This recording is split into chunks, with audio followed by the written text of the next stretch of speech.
Hmm. Thank you. Yeah. So I'd like to welcome everyone to the International Gathering Sangha. And before I do a little sort of like magic for you, I'm going to tell you that this was initiated, this gathering of the international community with Yoga Alliance was initiated by our president, Shannon Roach. And she reached out to me and said, could you develop an initiative that focus on building international relationships? So we started, we were thinking, yes, Yoga Alliance members, but we've expanded so that we include anyone who teaches yoga or is a yoga practitioner. So we started with international conversations, and that led to international gatherings. And post-pandemic, or in the midst of the pandemic, I should say, we have the International Gathering Sangha. So it is indeed a pleasure to welcome you all to today's International Gathering Sangha. Let's all take a breath together. Exhale the breath. Take another breath in. Exhale the breath. Close your eyes. Now open them. Close your eyes. Now open them, not you who's driving. Good. And listen. Treat your life with reverence. For everything that lives is holy. Life delights in life. That was by William Blake. The very ground you stand upon is sacred. Sacred ground is wherever you dwell with awareness. Sacred ground is wherever you choose it to be. Every day, select one activity and ask yourself, how can I do this more mindfully? Reverence deepens our appreciation for life. Reverence infuses the ordinary with something sacred. Look for radiance in nature, in your loved ones, in your home. Smell a rose. Look into the eyes of a child. Fill your home with art. Watch a sunset. Treat your life with reverence. Take a breath in. Hold the breath. Exhale the breath. Hold it outside of the body. Inhale and just let your breath return to normal. So I would like to introduce one of our staff at Yoga Alliance, and his name is Ryan Kim. He is the Human Resources and Operations Manager. Welcome, Ryan. Thank you so much, Maya. Thank you for having me. So I'd like you to just share about you, Ryan, just so people know what you do at Yoga Alliance. Thank you. Sure. Well, I am the HR and Operations Manager. I have been for about the past 3.5 years.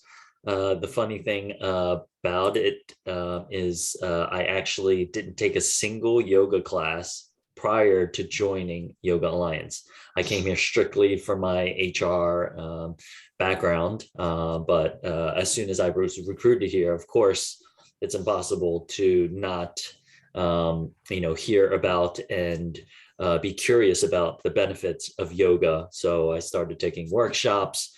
Of course, we offer in-class, we offered at the time in-class yoga sessions once a week. So now I've, I'm of course by no means an expert, but I definitely have, some experience. And it was just so refreshing to, come to a place where, the organization was not about dollars and cents, profits and sales. It was about literally, spreading the benefits and knowledge and, all the good things about yoga to to the world, frankly.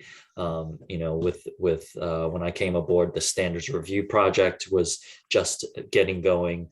So it was a real eye-opening experience working here. Of course, being in human resources, generally, well, a lot of times there's bad connotations about that. But for us, we didn't call it human resources. We speak of it as a people and culture department. And the biggest difference there is we're people-based, not policy-based. So really to help my fellow coworkers in whatever capacity that I can and help doing their jobs to, support this wonderful community. We're focused on empowering the employees and creating a really great work environment to help them do their jobs better, efficiently, and we're all about promoting and recruiting a more diverse and inclusive workforce. And supporting the international community is evident by when I first started, we didn't have any bilingual member support members. And now we have 2 Spanish speaking, 2 French speaking, 1 Mandarin, 1 Japanese. So our international outreach, I feel, has grown that much more since joining. Oh, thank you, Ryan. Thank you. And our next staffer from Yoga Alliance is Emmanuelle Juvent, and she will tell you all about what she does in our bilingual member support department. Nice to meet you, everyone. So I'm part of the team that welcomes your phone calls and emails the first time you get in contact with Yoga Alliance. I'm very proud of that. My double background is management in member-led organizations, and I'm also a yoga teacher, RYT 500. And I was not expecting to say more, but I want to share something that is very dear to me. And so as a Yoga Alliance member, for a long time, Maya, I listened to your podcast, and you were an inspiration when I applied to work for Yoga Alliance. So you want to talk about community? That's how I connect Yoga Alliance. Thank you very much. You're welcome. So now I want to turn this over to our international consultants, and that is Francisco Morales-Bermudez and Salim Rollins. So Francisco, you have the floor. Yeah, thank you, Maya. Just grateful to be collaborating in this with this vision. It's a common vision, and as yoga grows and it develops, like throughout history and throughout time, it's really nice to hear all the voices and all the reflections of this beautiful art that I think has the ability to lift up community and obviously support health and wellness.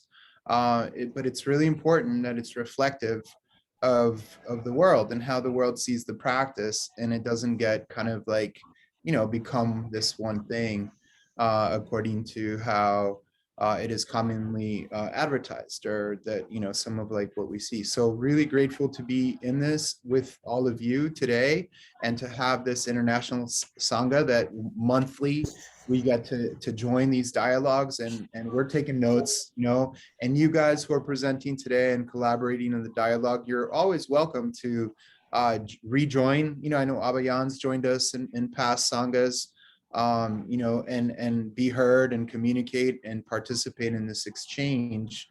Yeah, that's all I got today, reporting from Philadelphia today. So I'm in the US today, but I'm from Peru. That's my roots. Yeah, greetings everyone. I'm Salim. I'm Francisco's business partner. I am checking in from JFK Airport en route back to my country of residence, which is Kenya. And and excited to be here. And I'm really appreciative that the tech allows me to be here. Pardon me that I will be eating a little bit today because I'm trying to avoid some of the plain food. I got my own. I'll keep myself on mute though. So I think we can jump right into it, yeah? So we typically start with just hearing from the presenters who are joining us. And if you guys could just tell us in as tight a time as possible, a minute to 90 seconds, just a little bit about yourself, and then we'll launch right into the discussion after that. So I'll call people out, and I'm gonna do it clockwise from who appears first on my screen. So Payal, welcome. Thank you so much. I had a feeling I would be the first one on the screen. Hi, everybody. I am dialing in from Kampala, Uganda, in East Africa. And let me start off by saying how grateful I feel to be here. And secondly, how grateful I feel to look at the screen and see a diverse population of people open to a discussion.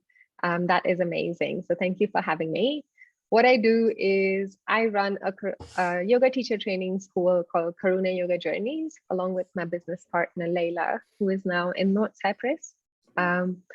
And apart from that, I have a lovely little studio called Karuna Studio in the heart of Kampala. And if I had to be as tight as possible, I would say that over the past 10 years, both Layla and I have really dedicated our lives to bringing the practice of yoga into the common person's life in Uganda and then Kenya, Senegal, other East African countries as well. And that's how I've met Salim. And it just really shines my heart to say that, you know, we are a big, growing, flourishing community of yogis and like-minded, mindful people right here. So yeah. Lovely. Thank you, Payal. Great to see you. Okay, let's keep it flowing. Yanai is driving, and he'll be arriving home at some video, yeah? Yeah, I can speak. Great. So yeah, tell us in a minute, 90 seconds, tell us about yourself. My name is Yanai. I'm calling from Israel. And I was invited through my business partner, Avner Hochfeld, who met Francisco Morales many years ago in Mexico, I believe. And Avner and a company that organizes large acro yoga events. For those of you who don't know, maybe acro yoga is a kind of yoga that's done with two people or more. So there is, aside from the mindfulness of yoga, there's also the aspect of connecting through touch and balance, and finding mutual balance is something that we try to do together. I also am collaborator with Soul of Rwanda, which is a nonprofit group, circus group in Rwanda. And I have taught them by Zoom acro yoga classes, and I specialize in handstands and arm balancing. So that's where I come from, and I'm really happy to meet this diverse group of shiny people, and I hope we can do more together. So thank you for having me. I like the descriptor shiny. Makes me feel really good. Okay, Abhayam, welcome. Greetings. Thanks for welcoming me, Brother Salim. It's a pleasure to be here, in this Sangha, the rest of the family. My name is Abhayam Kalu Guomo. I come from, so my family is from Nigeria.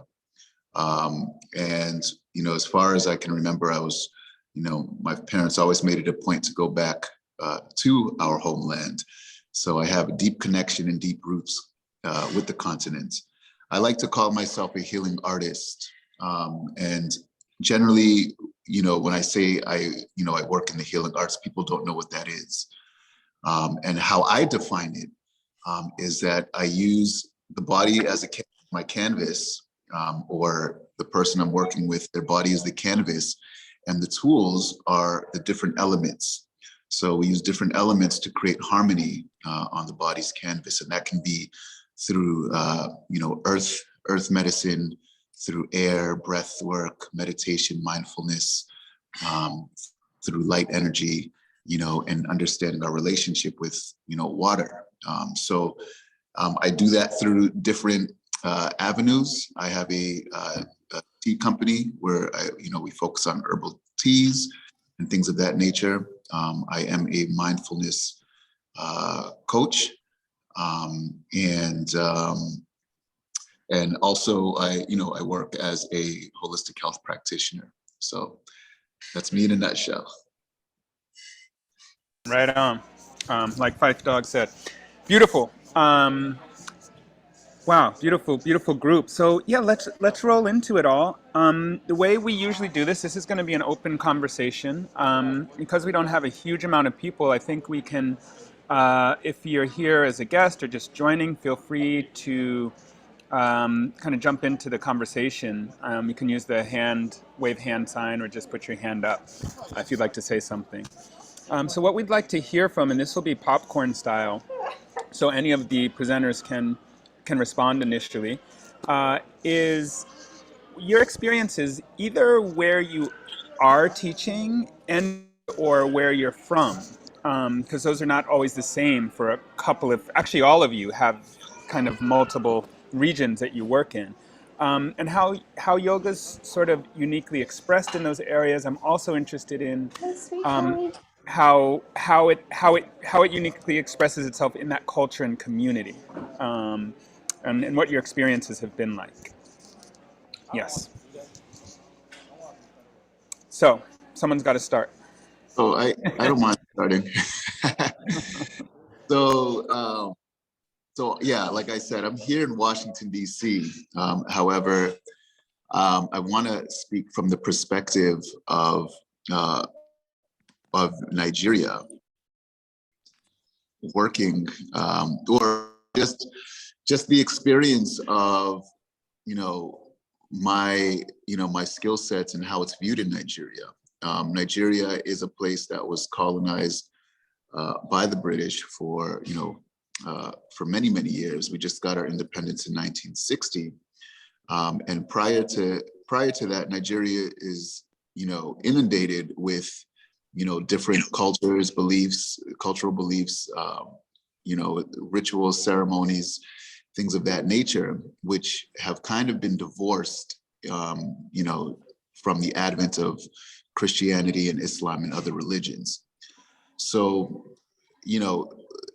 we traditionally are a place that's steeped in these what we call alternative these days, alternative health. We have a huge herbal compendium. However, it's now looked at with a negative light.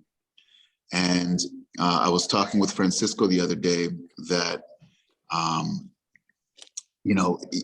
anything that has to do with chakras or energy or herbs is looked at as witchcraft. But what I've been realizing over the last few years is that with a huge expat population, people traveling abroad or coming to Nigeria to live from other countries, yoga, or the idea of yoga and alternative, healing arts, has really began to take, more of a prominent role in the way that people choose to keep themselves healthy and well. And I play that, that's largely in part to the fact that yoga has has proliferated in the West, and a lot of people coming from these countries have been, are bringing it back to Nigeria, and people are becoming more and more open. So that's really promising for me. Before like the last 5 years, I was, kind of a black sheep in the family, someone who was, still practicing these archaic art forms. But now, I've surprisingly, I've had relatives reaching out to me and asking, hey, can you teach me that thing that you were doing, that breathing technique? Or, what herb is good for this, or what do you recommend that I do for, this health challenge? So I'll leave the floor to other people, but I just wanted to share that briefly. Yeah, it's definitely something that I think some of us can relate to, like how now we're our family's healer in a way,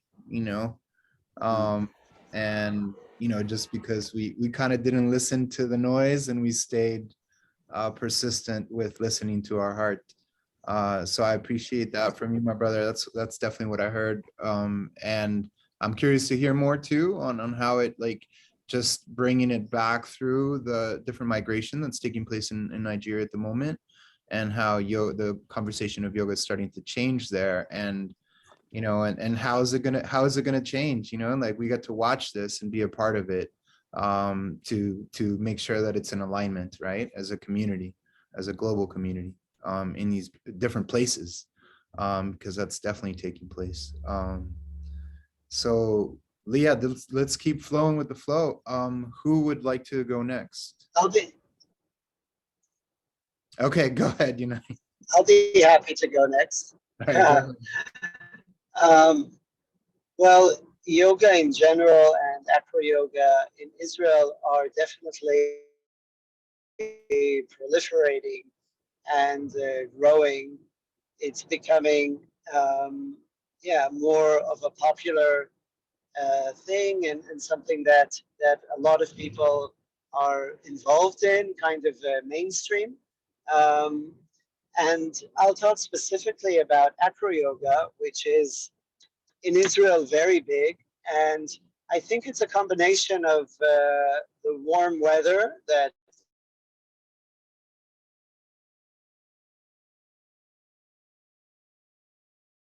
Well, allows us to practice outdoors and be on grassy lawns and see it and join in. And and also the fact that Israelis are generally warm, friendly, outgoing people, and that creates an atmosphere and an environment that's conducive for people to join and to have that playful side. I know yoga can be very serious and meditative and inward, but it also has a very outward flowing and playful side to it that we learn how to practice and we learn how to share. And that's created a very nice wave in Israel in the past 10, 15 years of acro yoga. And I think also the work that my partner and I have been doing, we've created an event that's called the Family Acro Yoga Convention, where 3, 4, now we have 500 people come together for 3, 4 days camping and doing activities that involve movement and connection between parents and kids, and in a family style. So that's something we're very proud of. I think it's one of the more unique events in the world, having this kind of 3, 4 day get together of so many families and focusing on the connection and on being playful together and creating something with our bodies. The modern media-centered and screen-centered activities that many people have. So here, we give them a chance to set their phones down and actually interact with each other on a physical basis. So I think that's having a very good effect. And I won't go deeply into the politics in Israel and war torn and a lot of violence in this area, and a lot of dogmatism. But I believe that what we're doing is kind of a ray of light in the, within the atmosphere of violence and hatred, that one that brings light and joy and playfulness and acceptance. So that's what I have to contribute on this. Yeah, thank you, Yanai, and I appreciate you. It's definitely not an aside, because it's like it's helpful. This is, to me, one of the beautiful things about this platform is getting the chance to have actual experiences with people and not experiences based on social media or news or whatever the case. Yeah, I appreciate and beautiful work with intergenerational work like of your event. That to me is really inspiring. Yeah. I have a question. What is it like with the traditional religion in Israel? How is that impacted by yoga? Is it a barrier, or has that barrier been broken down? Well, it's a bit complicated to say. First of all, Israel is a religious country in some ways, both Muslim and Jewish, but many people are not religious. Many people are Jewish by culture and by tradition, but not religiously. So for those which are the majority, then yoga and acro yoga is not a problem. So it doesn't conflict. And in some cases, especially for the ultra-religious, I mean, I don't know them personally, but there are yoga classes usually for men and women separately. So that's a way of getting around the obstruction of religion. And as for acro yoga, it's more difficult because of the touch, the physical touch, which is often a problem for religious or for the ultra religious. But again, dividing into genders and making that space for people to practice, women separately from men and men separately for women, is a way that can include also people from ultra religious backgrounds to join in this and not exclude them on the basis of their religion. Thank you. Yeah, and I've seen similar things in a part of my family in Kenya is Somali, so I've seen spaces created for women, Somali women in Kenya, where they might have a private teacher and things like that. Payal, you want to chime in here? Love to hear about what's going on in Uganda, or if you want to take it back further. The platform's yours. Yeah, it's interesting listening to these experiences, and I would say a lot of it, what Abhayam shared, is quite congruent to how things are in Uganda as well, when it comes to religion and teaching yoga.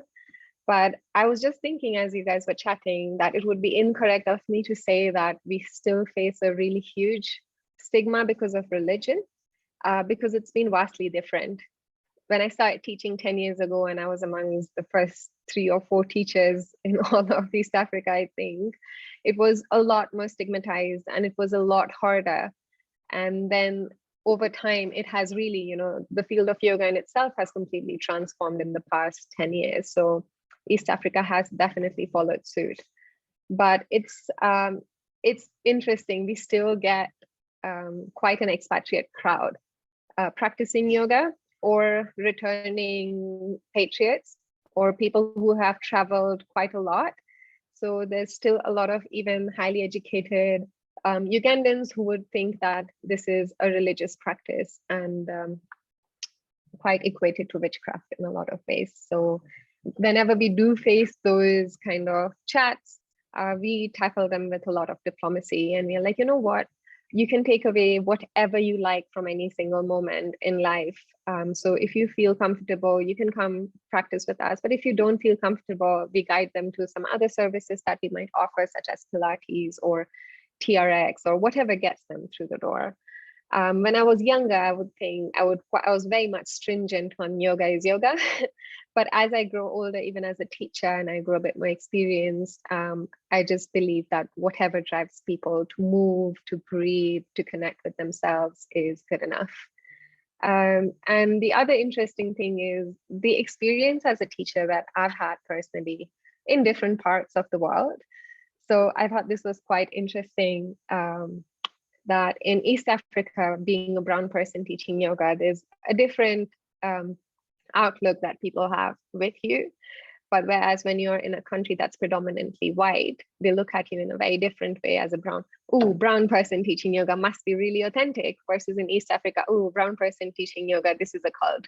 So it's been two really interesting experiences. But again, I feel like it's much more of a melting pot now especially in the past 3 or 4 years. And I think one of the big things that changed in East Africa to bring this possibility is like the Lama Yoga Festival in Kenya, which became quite a fun hub for people who are like-minded to come and hang out and then tell their friends that, this is just a fun trip we are going on, and then get them introduced to yoga.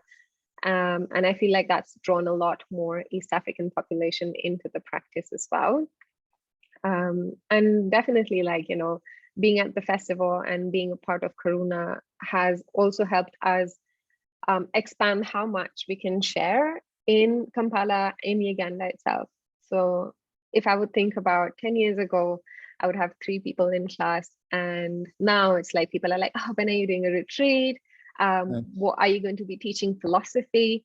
And that's the different thing. Like 10 years ago, I would strictly be, okay, I'm going to teach Ashtanga and let people practice physically. And more people are now like, what is this philosophy? What does it mean to be truthful? What does it mean to be non-stealing of your own resources? And the conversation that surrounds the authentic yoga philosophy has also really, really become so much more accessible. So yeah, it's definitely an interesting journey.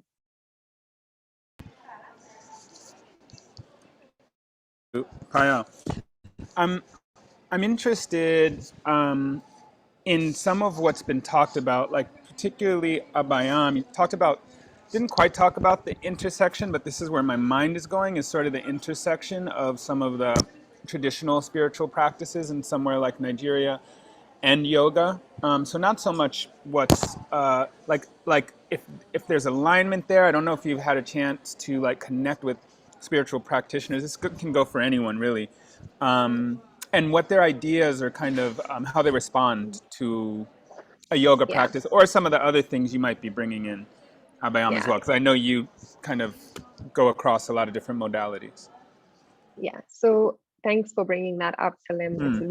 It's a really cool intersection to observe, firstly. Yes, I've been very blessed to have met a lot of spiritual practitioners from different backgrounds. I myself am a genetic engineer, so I also come from a very scientific background and then drawn into spirituality. So I have my own lens on that. Yeah. But the one thing that I always share with our students, especially when we start teaching them philosophy, is that all spiritual practices originate from a need to connect, whether that connection is with nature, with the essence of the self, with the expansiveness of the universe. And every single culture in the world has their own way of doing that. And that's usually how we open up conversations. And again, in East Africa, we've been lucky enough to have different modalities within yoga itself. Like, we've got all our vinyasas and modern yogas as well, but also African yoga, which is created by Pablo. And it's an interesting take on the journey of the sun and the energy of the elements around you that can be inculcated in healing. So yes, I feel like anyone who is truly religious knows that all practices take us to a similar space of love and kindness, but it's because of the prevalence of the idea of colonial religion that exists in a lot of the countries that I've lived in and am from, that there is a bigger divide. But I've noticed that as soon as you sit with people and you look into their eyes and you talk to them about how are you feeling today? What does this mean to you? How does this resonate with you. And very soon this divide of spiritual or spirituality that seems so elusive and far away becomes personal. And that's when I look at my opening of, now is the time to talk about yoga. Beautiful. Beautiful. Yeah, Abhayam. Mhm.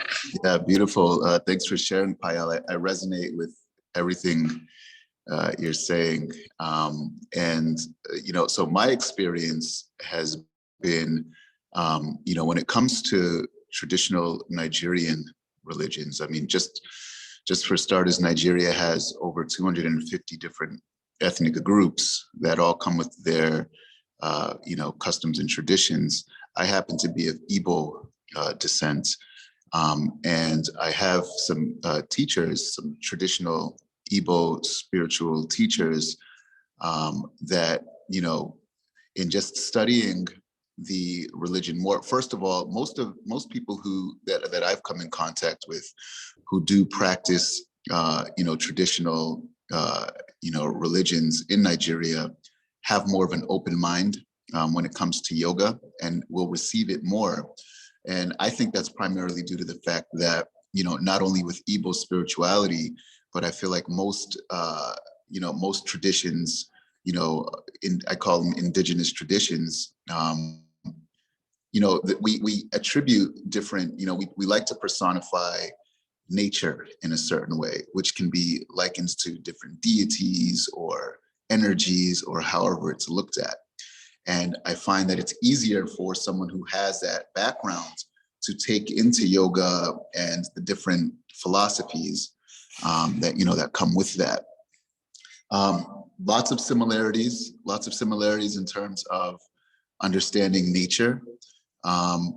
And for those who are more on the religious side, I find that it's an easier transition when I kind of divorce the terminologies and the religious aspects, for lack of a better word, of yoga, and don't really delve into that, but just focus more on the healing aspects. We're breathing air. Everybody understands breathing air. Everyone understands stretching the body. So that's been kind of the way that I bridge that that divide. I mean, even today, when because my village is so steeped in our cultural traditions and beliefs, it's, there's things that are still practiced, although everyone is Christian, we're heavily Christian. But when it comes time to practice these, ceremonies and these, hold these rituals, I see that there's this kind of divide, but I find that those who are taking more into the religious aspects, they kind of divorce that and they say, okay, well, we're not actually worshiping these gods anymore, but we're just practicing these, these customs, but it's so there's kind of, it's a thin line to balance, but there's a way to kind of, it's almost like if it's not put in your face that we are worshiping these gods, or that, that these gods are a part of this practice, it makes it easier and more digestible. Right. Yeah, I think that's really interesting, and it just makes me think. I mean, we don't need to stay too long on religion, or we can in spiritual practices, but it just makes me. And I talk about this in terms of ethnic groups, and I live in Africa. Like, I think there's a notion sometimes of coming from sort of a pure line. And I'm like, well, people have been mixing for millennia. There's no, it's at this point in human history, and I think sort of the same way about religion as well. And I say this because I think it connects to yoga, but in the sense that it's always been somewhat syncretic. Like, people have always sort of adjusted and adapted religion according to how the culture moves, or if they're physically moving, and I think, and of course we know that, yoga kind of philosophy and practice has everything to do and supports, someone's sort of religious practice, in my experience. And when I was in India, I really saw this a lot, having practiced with Jain, Muslim, and Christian practitioners. So it is to me an interesting topic. Yeah. So I think I don't know if there's anything else. I have kind of more that we can add on. I'd love to pull Yanai back in if he's with us. I think he is. Just don't see him. And I am curious in the case of Israel. I think Yanai, are you still with us? He could be transitioning to home right now, which is perfectly okay. Yeah. Okay. Yeah, I'm here. I'm here. I'll turn on the camera in a minute. I'm right Okay. here. Okay. Cool. Yeah. Cool. So I know you. I'd love to hear a little bit more of how this, since we're on this topic of what that experience is like in Israel. I mean, you did talk a bit about creating spaces where kind of women were separate. Are there other? I guess what I'm asking is, there other kind of cultural nuances in terms of how you teach yoga that are unique to where you live? If that question makes sense to you. Yeah, that it does make sense to me. Cultural nuances that are, I don't know if that's specific to Israel. And Okay. I would say that, like I said, the openness that people have here and their ability to connect with other people in a playful sense, that's something that's worth repeating that I see around me. And also I think that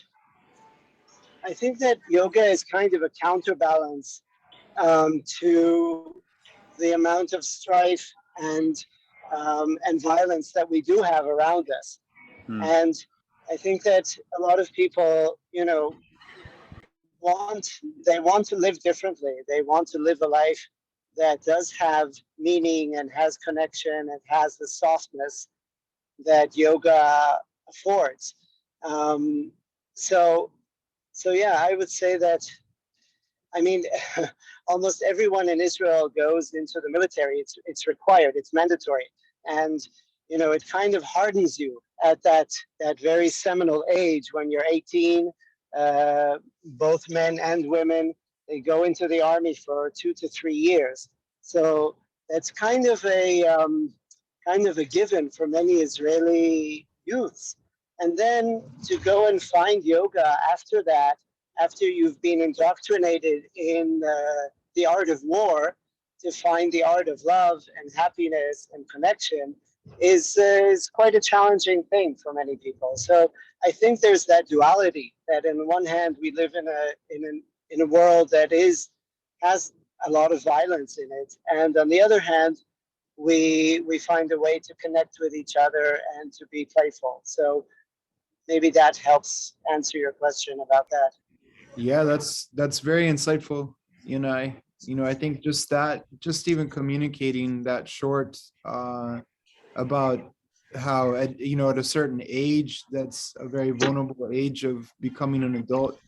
It's a mandatory practice to engage in the art of war, and then the effect that yoga could have and does have on some people after, is very evident, and I think necessary, for a lot of people to soften them, and connect more with the art of love. But that's yeah, and I think that's something very unique. I know I've talked to Afner quite a bit about it. And then, I know that the acro yoga that you guys use there, it's used to connect people through playfulness. You've echoed quite a bit. Because sometimes that playfulness, when people are laughing and playing, they're in the present moment too, and they're able to more willingly drop their walls and engage, and it's a different vehicle to connect with the self. Sometimes that way of seeing yoga is, like you say, sometimes very serious and sitting, where it can be looking more religious to some people, where they have a little bit, they can stand off or back away because of the outward appearance. That way of using acro yoga as a tool to connect through playfulness. So thank you for the work you're doing there, brother, and thank you for your insight. Yeah, I just wanted to say that term, the art of love, is really powerful. And, you know, I'm in the United States, and I think that one of the things that has helped me teaching in the Black community is positioning yoga as a way to love, a way to self, a way, you know, a way to go within and taking it away from its traditions, because there was in my community, there has been a lot of challenge over the years to get people to appreciate that yoga is for everyone and that there's no challenge. But I'm just saying the art of love is a beautiful term, and I love that. I wanted to say yay. Yeah, it's a powerful frame of what we do. Yeah, makes me want to live into it more. I have another question. I don't know if Maya, Francisco, you have anything pressing or still on this topic that, no, keep flowing? Okay, cool.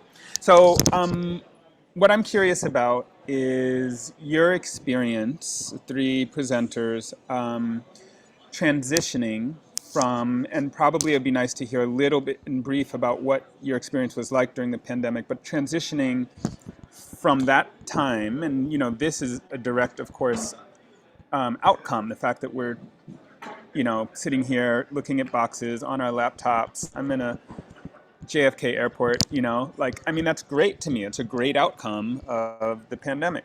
So I'm curious though about also your transition into now, like what's happening now? How has that transition been? How have you managed to start to engage people? I assume everyone's working in person more now. And yeah, what's that experience been for you? I can go. Obviously, it was quite hard when the pandemic hit because of two reasons. Firstly, it was actually 2020 that was going to be our biggest trainings, because we'd spent the 3 or 4 years before that really setting up our clientele and organizing like the perfect trips and all of that. And on March 11th March 2020 is when I opened the door to my studio, and it was closed within a week. So it definitely hit hard.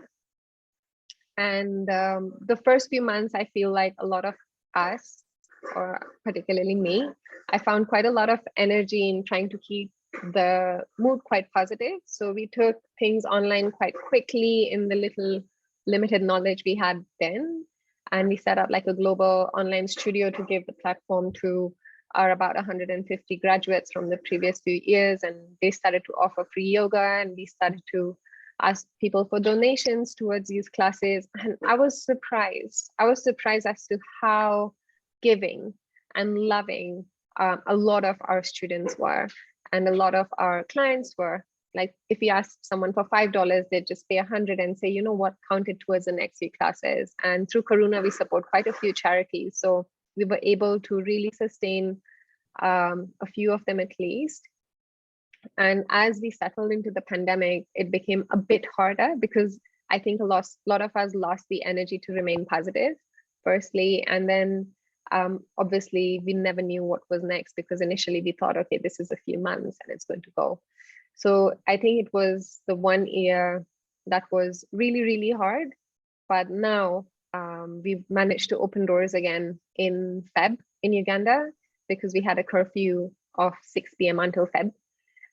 So finally people are walking back in, and I would love to share that it's the first month we paid rent was April. Like we managed to pay full rent, full overheads, all our teachers, and it just felt so good. And in terms of the trainings, we did take a lot of them online, and honestly, I thought it would be much worse than it is, because I'm all about, you know, we're already condensing courses into 200 hours is not enough education, and then doing it online. But oh my gosh, like my eyes really opened up, because moms who had kids at home and couldn't go to a beach to do yoga was now joining a training. People who had full-time online jobs but only could study 1 hour a day or 2 hours a week were now joining the trainings. And I was just like, you know, it's just a lack of foresight that I didn't think that online trainings would work, and they actually do. And we decided to kind of stay with the online model even after things have opened up, purely because it's so much more accessible. It's just so much more available. It doesn't cost as much as flying out to a beautiful location. So we are really re-strategizing about how trainings in Karuna will now look. And we obviously want to have a personal a touch, or, you know, like of being together in flesh and breathing the same air. But at the same time, we also want to stay available to keep offering. Like, my heart really exploded because we had someone who joined us from South Korea on an online training from Uganda. And I was like, wow, that is amazing. And also the way Zoom, you know, like, I should really give a shout out to this company, the way they've adapted in the past 2 years. Like, we can now give people closed captioning. 2 years ago, I didn't know what that word meant. So definitely there's been a lot of skill sets that were developed out of urgency and need, but are now seeming to be so much beneficial. Like, I would have not invested so much time in learning in how to take videos and how to create content online. And I would say I'm getting slightly better at it now. And in terms of response, like, you know, but before I move to response, like, we've started to invite people into in-person retreats and trainings again. And people are just waiting. Like, people are like waiting to come out, to connect with each other, to see each other, to learn, to move together. And that's also been really pleasant, because I was under the impression that once we start in-person things, no one's going to want to do it anymore. They're going to want to be in the comfort of their homes, paying $3 to $4 over the $8 to $10 that we must charge. But it's, again, like, pleasant surprises all around. And in terms of student response, I would like to share this, that we had a complete curfew in Uganda for a long time. So if you needed to get out of your house, you had to walk. You could not take a vehicle. And you could not be on the streets after 5 p.m. and before 7 a.m. People would walk 10 kilometers to the studio to do a yoga class. And I was like, wow, you know, so many times I asked myself, you know, should I just close the doors? You know, it's really disheartening. But looking at people walking, making a whole day out of it, harboring community, asking each other, oh, I plan to cycle today to the studio. Do you want to go with me? It just like is what kept us going. And since the pandemic, okay, it's not ended, but since the things have changed a little bit and everyone's become a bit more free, people are definitely coming back. It's been positive to see that. It's been joyous. I would say it's almost been like a relief, because I was in the mind that, you know, traditional yoga is out. And people are moving on to a much more different fast-paced fitness modality. But no, people are coming back and people are reinvesting in learning about themselves. And also, you know, I feel like a lot of people have spent the last 2 years soul searching, asking themselves vital questions, and yoga and meditation are the perfect tools that support that. So definitely it's been a shift in the mindset of the yogi that's been coming through our doors, but they're coming nonetheless. So, and I would also like to say, like, I wrote out to Yoga Alliance last year to say, you know, I want to keep teaching, I want to keep training online, but I cannot afford to pay the fee. And they waived me, like, they gave me a waiver for 1 year. And that's the first time I feel like I was supported by Yoga Alliance, and I felt really happy about it. Yeah. I just want to say, yes, yes. You know, Yoga Alliance is really supporting our members in so many different areas. So if any of you have questions or concerns about anything, just let us know and we'll put you in touch with the right person. I mean, we can't comp everything, but there is more support available. Thank you, Payal. Yes, Yeah. as things shift into this more international platform, like, that's definitely part of, you know, where we want to be of service, is create more of a personal, you know, communication, because I think sometimes a lot of these places like Yoga Alliance, you know, they seem really far and impersonable. And I feel that there's a lot of great people there that, you know, we can definitely create more of a personal. In Peru we say el bebito que no llora no tiene la leche, you know, the baby that doesn't cry doesn't get the milk. So sometimes we have to speak up and then we can put that to work, and that also gives insight to people that are working there, because a lot of people there want to do really good work, but they don't know, you know, what the questions and concerns are. And I think that's also part of this dialogue. Yes, the squeaky wheel gets the oil. So, you know, I feel like, you know, so anything that comes up, just, you know, footnote, anything that comes up for you guys as you guys are going with your flow and creating more tributaries, more channels, for people to engage in these, in the practice of yoga, whether, you know, meditation, you know, however it's being reflected where you are, let us know. And we can kind of keep it flowing so it doesn't get stagnant. So I just want to acknowledge and ask, is Victor the same Victor who's joined us in the past? Victor's our homie in Kenya. Yes, so Victor, Yeah. I'd love to hear from you. Nice to see you again. Nice to see you, Maya. Thank you very much. Sorry, I was late because I was in the program. Yeah, for those who do not know me, my name is Victor Onyango. I am a Kenyan. I'm from Kenya, Nairobi, Kenya. I co-direct a program with Salim here in Kibera slums. I was born and brought up here. I also work with Synergy Yoga. I'm not sure what you want to hear, but I have so much to share.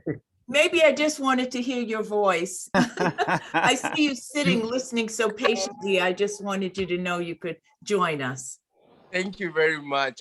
But first, I'd like to have a platform, and I want to pass my gratitude to Yoga Alliance. I was very fortunate to start my yoga practice under the support of two gurus, Salim and Francisco. And I don't know if they any lucky person like me.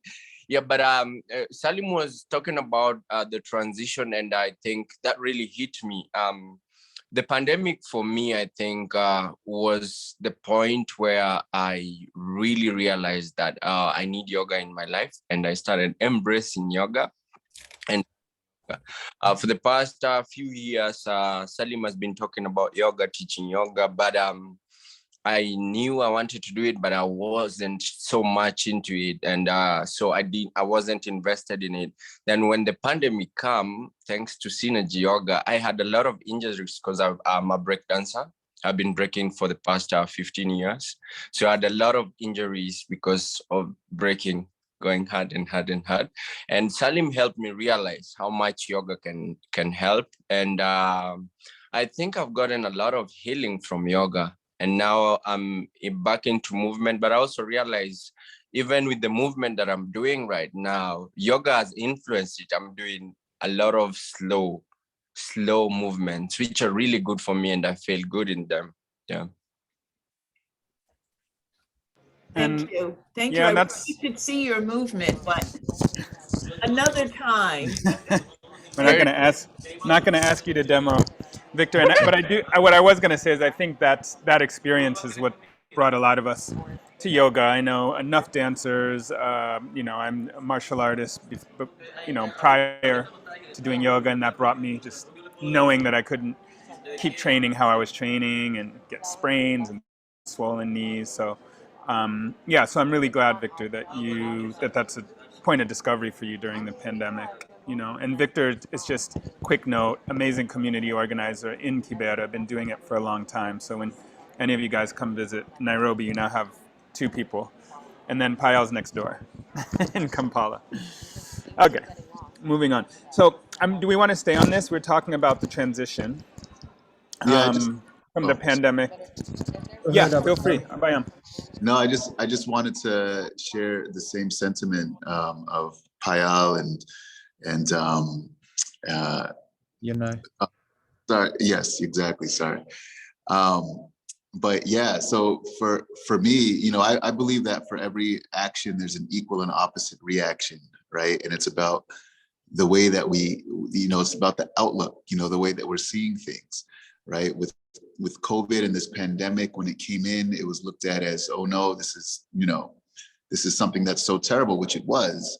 However, on the brighter side, you know, like people say it's the age of, you know, COVID and viruses, but I looked at it as the age of wellness, because, you know, this is when people started to see that they had more time and that there was a bigger need, an increased need, and also the means was increased in order to care for ourselves, you know, to go within, to sit and be still, you know. And for the longest time, it was kind of like we were on this, you know, many people were in this rat race that was just going to keep going.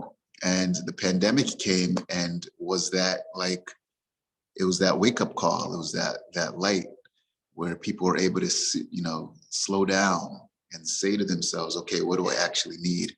And I, you know, me personally, you know, I've been organizing, you know, whether it's meditation or yoga or breathwork courses, you know, for years. And the excuse was always those three things. Oh, I don't have the time. I'm, you know, or someone wasn't in the area, you know, they weren't around, they weren't, you know, not able to attend, or they just didn't feel like they needed it. And, you know, with when COVID hit, Zoom, you know, obviously, you know, became a big thing, and we could reach people all over the world, you know. And we went from courses that would generally have like 10 to 20 people to having 100 to 200 people, you know. And I mean, it's just an amazing thing. So like, it's to me, it's just so fascinating that in the midst of this global pandemic, we're actually able to share, you know, to share our gifts and our offerings to a wider, you know, to a wider audience. Yeah. And, you know, for me, that's life. That's the knowledge, right? You know, it's to always look at the opposite end and look at the silver lining. I just wanted to. Yeah, Yeah. that's great, Abhayam. Like, definitely, we've had so many conversations about how the pandemic was sort of the medicine that, you know, that we needed at that time. And I think, you know, and I think what you're saying sort of underscores that people really started taking more responsibility. I think, you know, you kind of can observe your habits a bit more there when you're in your own microscope, in a sense, like you're in your own apartment, in your own home.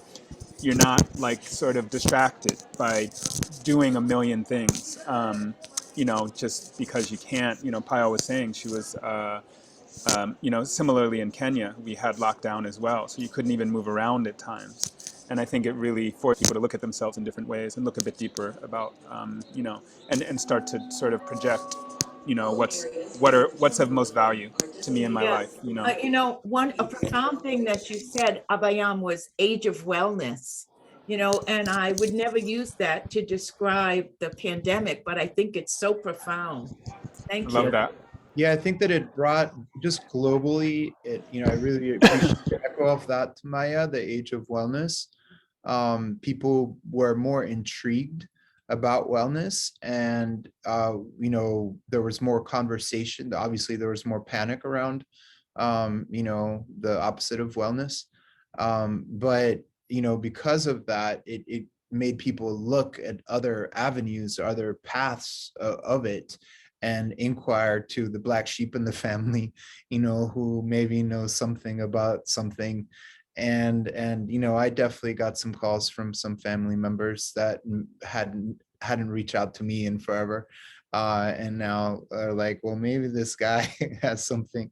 And I love that. I love the vulnerability, you know. So when that door is open, it's humbling, and I feel it brought a global group of healers together to exchange more. It created more of an exchange, like us learning from each other as we are now. And you know, and I really have hope. You know, I definitely, like, hope to me is a big deal. I don't want to surrender hope ever, and you know, hopeful that we can continue to elevate one another. And you know, and during these times, I think there was a lot of unveiling, and things were more out in the open as far as you know, propaganda that definitely didn't assist our wellness.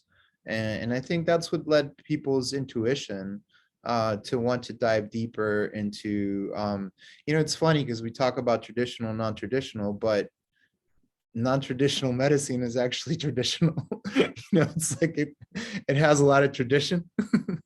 So I don't even know about those words. But you know, we definitely got back to the roots of a lot of medicinal paths that have so much beautiful things to offer to us. And the yoga postures and meditation and the calmness of breath and community. So the age of wellness definitely echoes. Yeah, that's a great reframe. And I think that's really important to, you know, for us to think about what are the lessons coming out of this thing? What is the medicine inside of it for us? Yeah. So we talked about that transition a bit from the pandemic. Maybe Yanai has a couple words that you'd like to share on what your experience was like, moving from a time where you may have been doing online. I'm not sure if you were doing that. I know acro yoga is different in terms of how you facilitate and how you teach. So that might have been hard. You know, Yeah, well, I'm still driving really far to go to work, though. I know. It's yeah, it was a mishap that I had planned to be at my next teaching place before this session, but okay. Anyways, yeah, I definitely see some of the advantages here around us, and the availability. I can definitely chime in with that. The first year,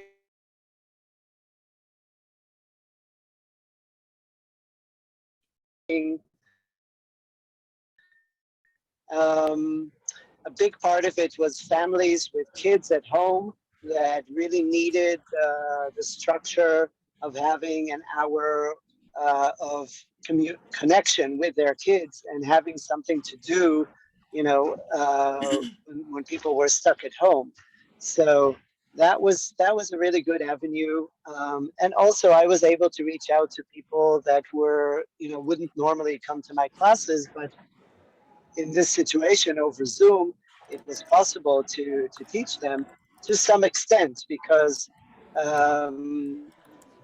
for safety reasons and practical reasons, it was limited. So we did that, and I did that, and my colleagues were doing that quite a lot. But I also want to, you know, not to brush aside the real pain of not being physically together. And I definitely felt that pain. I have 4 kids, and for a long time I wasn't even hugging them and refraining from physical contact. And also you know, the very physical aspect of acro yoga was kind of, I felt it was snatched away from me. The ability to move and the ability to connect and the ability to touch. So that was a very painful period, and it was hard to get around that. So I would say both sides. One, you know, the connection through other media and the availability, I definitely resonate with that. But on the other hand, also the stuckness and the pain of separation. So I would say now there's a transition in Israel. The pandemic is really over, and we're having an event in 2 weeks' time. It's sold out with 500 people. So we're very happy to be back in business and back, you know, back on track and back in the physicality, you know, in the physical realm of touching and hugging and working together in a physical way. you know, somehow I feel that nothing can replace that. So that's my contribution to that. Yeah, yeah, that's beautifully said, and I think you're right that there's so many people that we've all gone through, from, you know, losing family members to people really struggling with their health. So it's, you know, I think sometimes we kind of jump back into things now and forget that this is a really tough time for for everyone, that everyone's gone through a lot, you know, and in some ways we're almost expected to just like pick up, you know, where things were.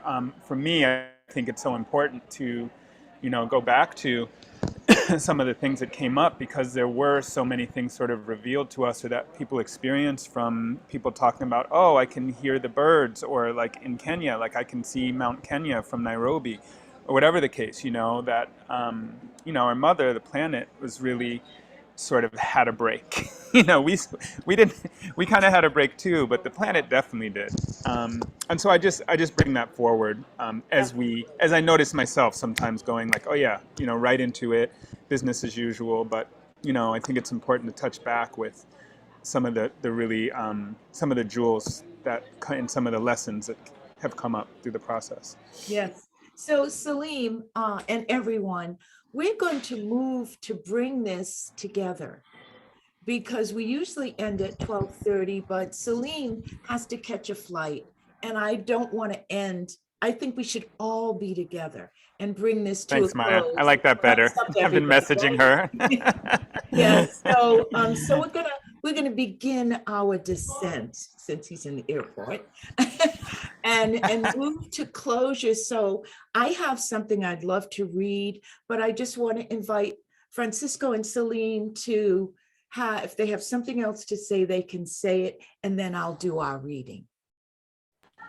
I'm just grateful, you know, and you know, grateful to have this space. One of the things that definitely has come to light through these times has been the importance of human connection and community. So really grateful to be a part of this community with all of you, and to keep it flowing. So we have our next date for the Sangha. Maybe we can give a shout out for the next day now. I think it's the 18th. Let me look. It's the 15th, June 15th. So June 15 is our next International Gathering Sangha, and you can join us from your house, Yanai. You may be home for that one. All right. Sorry, is it the same time? Yes, Yeah, it's always 11 to 12:30. Yes. Yeah, so it's once a month, same time, and it's on a Wednesday. Yeah. Salim, did you want to say anything? Well, just my experience today, I felt like somehow this was a really warm Sangha, very heartfelt, warm. It was wasn't one of our bigger groups, but it felt really, I feel like I'm not even in a living room. I feel like we're in a living room talking right now, and that's a good thing. Yeah. Wonderful. So everyone take a breath in. Exhale the breath through your nostrils. Take another breath in. Place your palms on your thighs, palm down, and listen. And actually lean in a little, lean forward a little. This is for your heart chakra. We listen for the beat and fly deep into its sound. We reach for ground, slowing down. We still ourselves to listen deeper. Quiet is the sound. Gently we reach, for the heart is tender. Softly we touch, for the heart is afraid. We open our hands to the love inside, to unite, to touch, to heal. Offer that love now. Ask for entry to your own heart. Namaste. Palms together. Thank you very much for joining us today for this International Gathering Sangha. Om Shanti Shanti Shanti.